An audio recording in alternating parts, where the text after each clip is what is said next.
Chapter 12. The tables are turned. That same night we reached Glasgow. I returned to my inn where Andrew himself came to open the door. Owen appeared behind him with another man. It was my father. "My dear, dear son," he said, embracing me. We were overjoyed to see one another. He told me that he had come to Scotland to capture Rashleigh and to put his affairs in order. My father asked Baillie Jarvie to be his firm's correspondent in Glasgow, and we decided to return to London. On the morning of our departure, Andrew Fairservice came to my room like a madman, jumping up and down with excitement, and told me that the long-awaited rebellion of the Highlanders in favour of the old Pretender, King James, was beginning. Rob Roy and his men were on their way to Glasgow. In the troubled times that followed, my Osbaldistone cousins fought for the Jacobite cause, and, one after the other, all perished. My uncle, Sir Hildebrand, passed away in a Hanoverian prison. They say he died of sorrow. After his death, I learned from Judge Inglewood that Sir Hildebrand had left all his property to me in the event of his sons' deaths. He had cancelled Rashleigh from his will because of his support of the Hanoverians, whom my uncle hated. I was now the heir to Osbaldistone Hall. I had inherited everything. The judge also revealed to me that the man they called His Excellency was really Diana's father, Sir Frederick Vernon.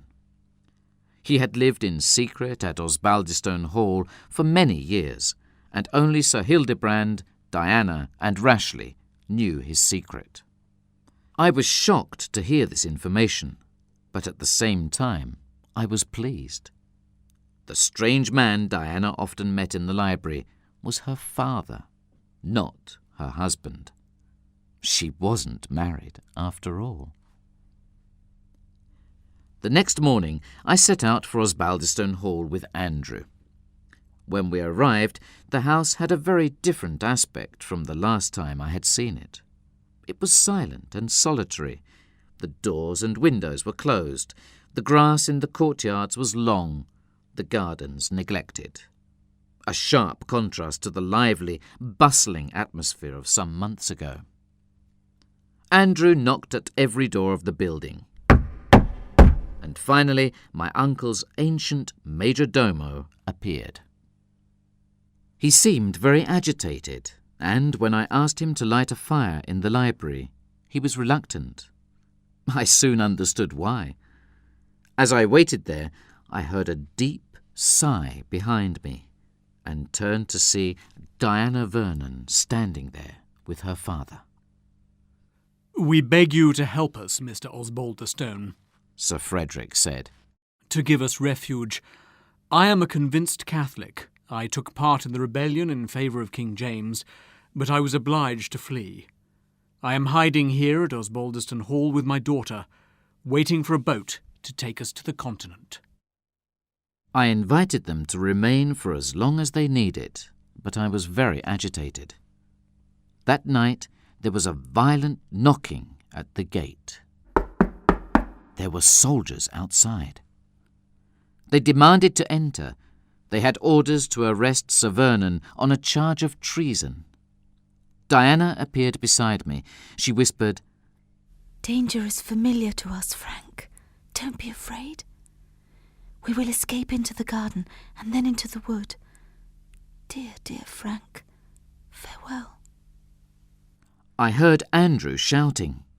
With the soldiers there was a magistrate with a legal mandate, accompanied by Rashleigh. They went at once to the library, but it was already empty. Diana and her father had fled. They ran into the gardens and caught the fugitives at the gate. It seemed all was lost. But then, as the escort party was leaving with their prisoners, they found a barricade at the hall gates. A group of Highlanders barred the way with their cattle. Rashleigh's men were trying to drive the cattle away when suddenly the leader of the Highlanders cried, "Claymore!" It was an ambush prepared by Rob Roy. There was a desperate fight. The soldiers fled and Rashleigh was badly wounded. "Ask pardon for your treason in the name of God, King James, and our old friendship," cried Rob Roy, his sword at Rashleigh's throat. Never. Replied Rashleigh firmly. "Then, traitor, die for your treason," cried Rob, and passed his sword through his enemy's body. He was still breathing when we brought him to the hall. His last words were for me. The pangs of death do not alter my feelings towards you, Frank Osbaldeston. I hate you with an immense hatred. And then he died.